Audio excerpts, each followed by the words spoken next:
Bonjour et bienvenue sur la chaîne Cocomods. Aujourd'hui, on va démonter une PlayStation 5 Pro. Elle vient juste de sortir aujourd'hui, donc je viens de la recevoir. Je ne suis pas sponsorisé, évidemment, vu la taille de la chaîne. Mais je vais vous dire ce que les autres youtubeurs ne vous disent pas sur cette console d'un point de vue d'un technicien. Donc on va voir un peu ce que je pense du démontage et de la réparabilité de la console.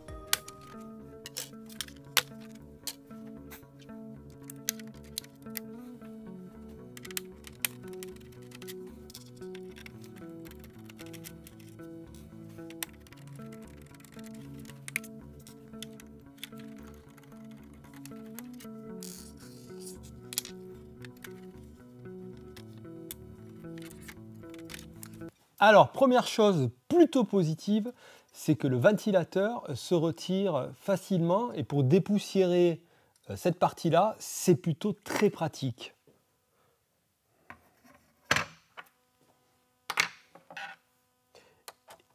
Et comme sur la première PlayStation 5, il est assez facile d'accéder au port pour ajouter un disque dur.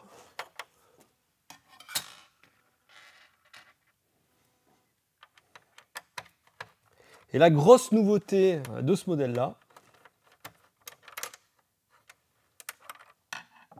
c'est d'avoir accès à la pile CMOS. Juste là, on n'est pas obligé de démonter toute la console. Donc ça, c'est bien pour le futur.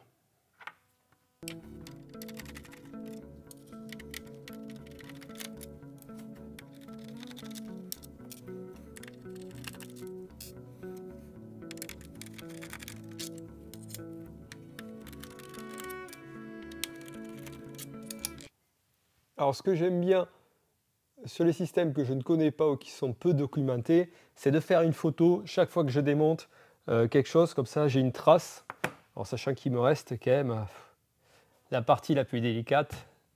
Tu viens d'acheter la console 900 € et enfin 800 plus le lecteur 920 € et il faut retirer la garantie.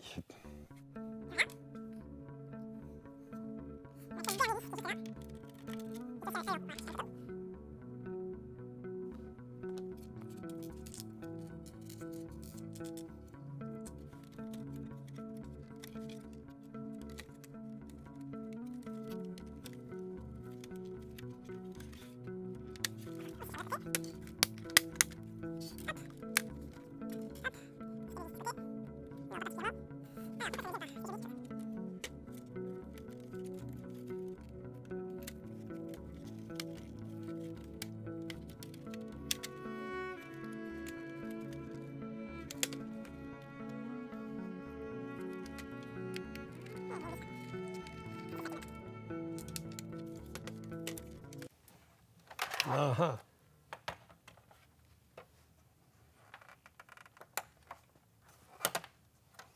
Et là, petit secret, hop, il faut enlever cette plaque-là et vous avez accès aux dernières vis qui sont là.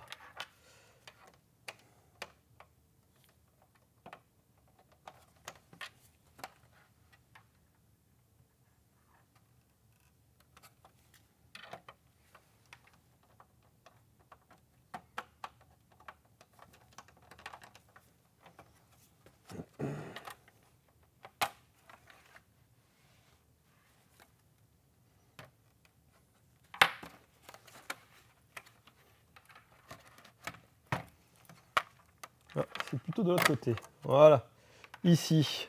Voilà, peut-être le remettre ou pas. On va le laisser de côté. Voilà. Alors, vraiment, là, je suis avec vous. Il n'y a pas de documentation en ligne. Il n'y a pas grand-chose.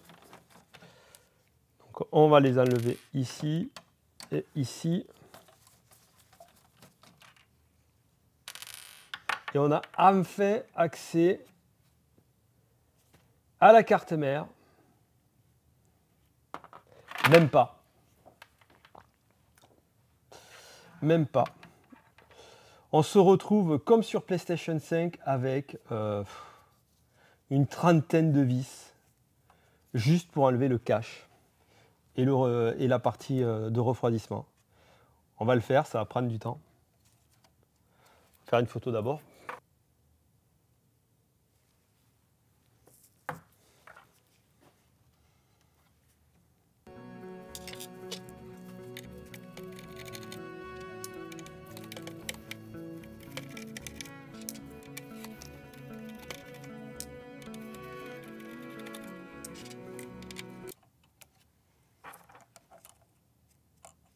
Ah, sous la pile, qui est juste à cet endroit-là, il y a encore des vis qui sont cachées.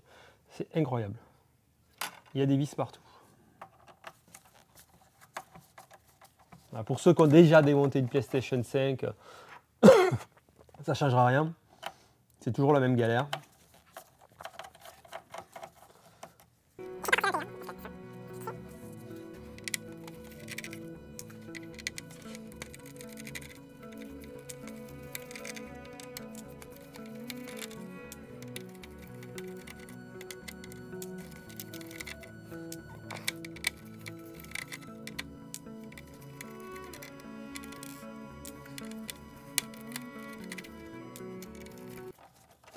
Alors là, le noir, le gros noir est ici. Je vais mettre à côté.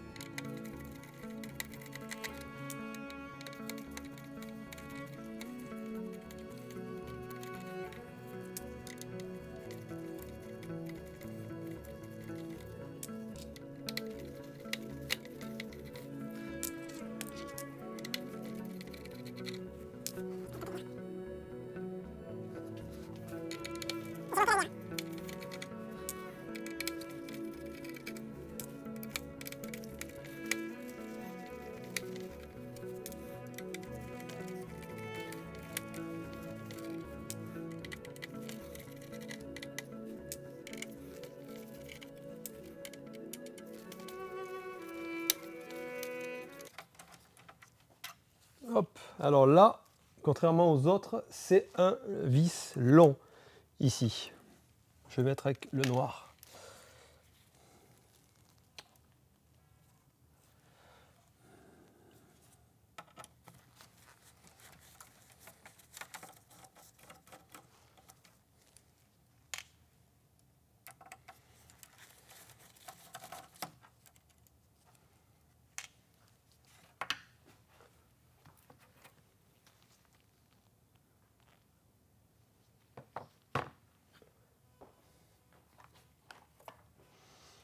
On va retirer les deux. Donc le blanc est là et le bleu est ici. Et on va le déscotcher le plus proprement possible. Voilà. Hop. Hop. Hop. Et là, j'ai besoin d'avoir accès là. Donc je pense que cette partie-là doit se retirer. Comment on va chercher ?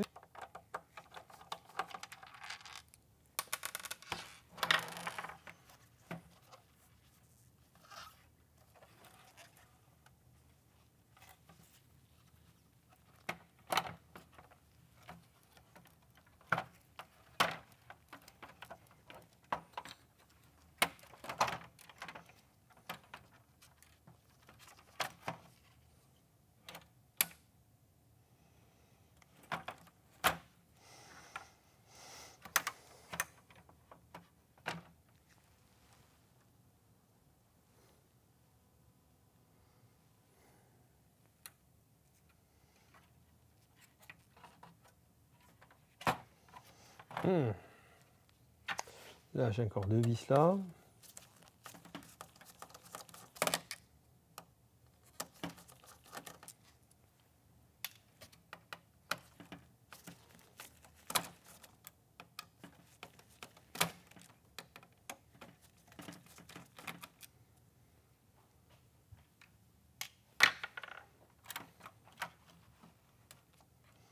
Donc le panneau est soudé et attaché avec une nappe là.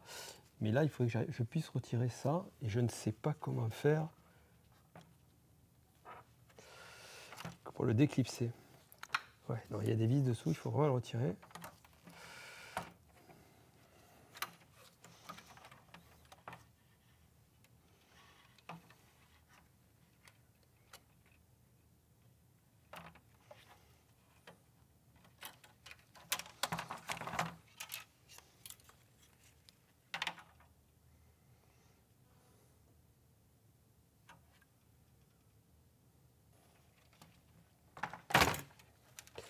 Ouais, donc ça c'est l'alimentation qui se retire après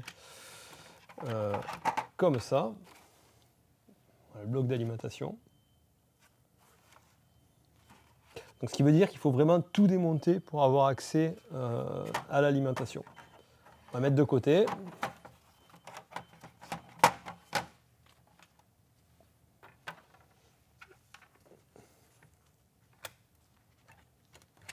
Et là, il faut que je fasse très attention parce que j'ai la nappe qui est ici et ici qui tient tout. Et si je tire, je peux tout casser et ça serait bien dommage. Il faut que je trouve pourquoi je n'arrive pas à retirer cette partie-là.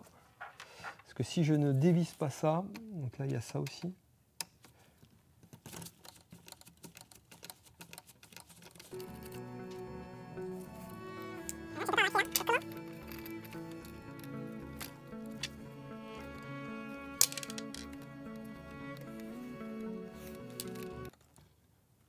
Ok, bah tout simplement en fait, il faut pas forcer, faire levier. Alors en évitant de tordre ça, parce que si vous tordez ça, ben, le système de refroidissement ne fonctionnera pas.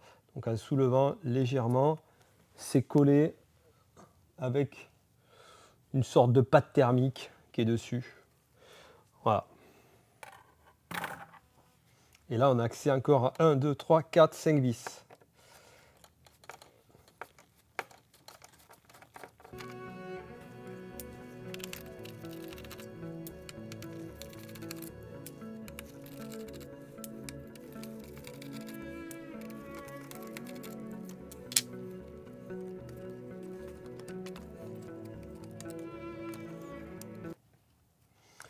Est-ce que j'ai oublié une vis? Normalement, je devrais pouvoir enlever le cache.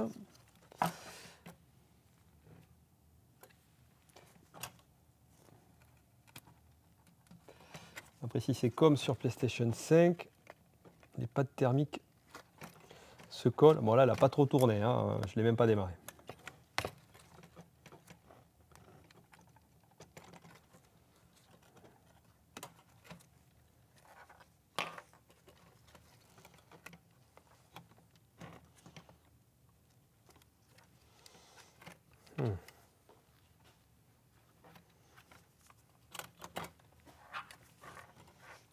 On va retirer ça avant de faire une bêtise.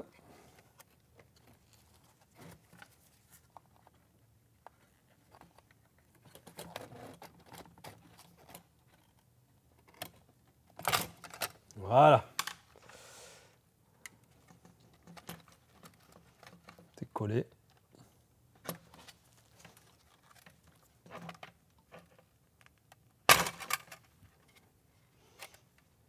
Un peu de conviction. Hop. Comme ça. Alors, ouais, il y a pas mal de pattes thermiques ici, un peu partout. Et donc, on se retrouve devant la carte mère.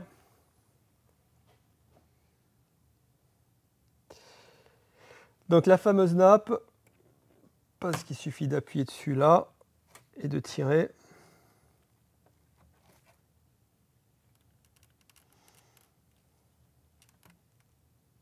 Voilà. Et là, on peut dégager cette partie-là.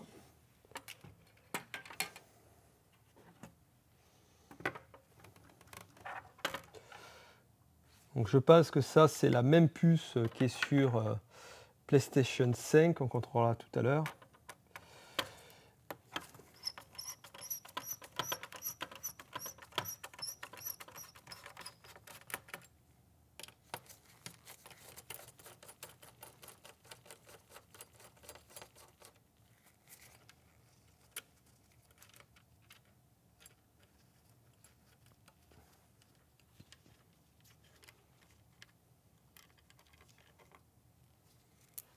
Voilà.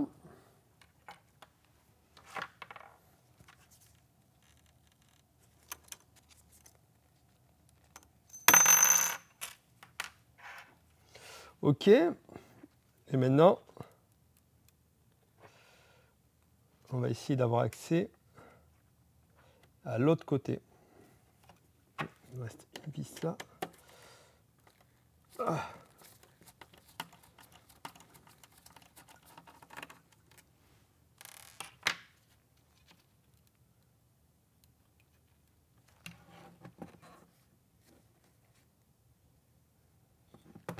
On est d'accord, il n'y a pas d'autre vis.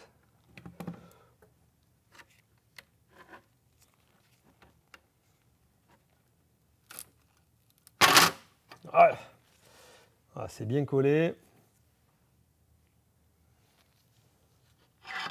Énormément de pads thermiques, de pads thermiques et évidemment le liquide métal que l'on retrouve sur la console. Voilà. Alors, bilan pour cette console. Voilà, mon avis, et je vais démonter encore la console. Je parle uniquement de la réparabilité de la console, pas du tout de la qualité des jeux, pas du tout du 4K. En effet, c'est probablement la meilleure console en termes de performance aujourd'hui, mais là, c'est pas ça dont je veux parler. C'est de la réparabilité de la console. Ce qui est bien, déjà, il y a des efforts pour le ventilateur qui est aujourd'hui facilement accessible. On peut dépoussiérer votre console, c'est un bon point. On a aussi accès à la puce CMOS. Donc voilà, et ça c'est très bien parce que voilà. Mais avant que la puce soit utilisée et vide, il peut se passer quand même beaucoup d'années. Et là, on va atteindre l'arbre qui cache la forêt. C'est le disque dur. Voilà. Le disque dur de cette console est intégré à la console. Et il faut bien comprendre que le problème aujourd'hui des consoles modernes, depuis la PlayStation 3, la PlayStation 4, la Xbox One, etc., le problème majeur, mais largement, c'est le disque dur. Quand votre disque dur tombe en panne sur des consoles autres que la PlayStation 5, vous le changez et ça repart. Voilà, tout simplement. Sur la PlayStation 5, si votre disque dur tombe en panne, votre console n'est plus bonne. Vous pouvez quasiment plus la réparer. Alors oui, ça c'est la puce qui gère le SSD. Voilà, c'est petit, c'est extrêmement petit. Ça demande de vraies compétences pour être changé. Donc là c'est une PlayStation 5 normale. C'est exactement la même puce qui est là. Donc on retrouve exactement la même puce sur la PlayStation 5 Pro. Et malheureusement, cette puce-là, très peu de professionnels peuvent vous la changer. Vous allez en trouver et ces professionnels vont vous charger le vrai prix, parce que c'est un vrai travail avec des vraies techniques. Le vrai prix, comptez 150, 200 euros. Alors sur une console que vous avez payé 800 euros, qui a 2 ans, qui est plus sous garantie, bon, ça peut se réfléchir. Maintenant, la console, dans 4 ans, 5 ans, quand elle ne vaudra plus qu'une centaine d'euros, parce que c'est ce qui va se passer, hein, quand la PlayStation 6 va sortir, votre PlayStation 5 Pro ne vaudra plus qu'une centaine d'euros. Qui va payer 200 euros pour réparer sa console? Personne. Et qui va le faire soi-même? Il faut être vraiment très équipé. Donc voilà, des réparateurs passionnés comme je suis, ouais, ben, c'est très bien, je le ferai. Je le fais aujourd'hui sur la PlayStation 5, mais c'est une vraie galère, c'est un vrai travail. Voilà, donc ça c'est le premier problème. Le deuxième problème, et là on va en parler, c'est le liquide métal. Alors le liquide métal, c'est vendu pour du marketing. On vous dit, ouais, c'est génial, ça refroidit mieux la console. Oui, mais la raison pourquoi ils mettent du liquide métal, c'est tout simplement pour faire des économies.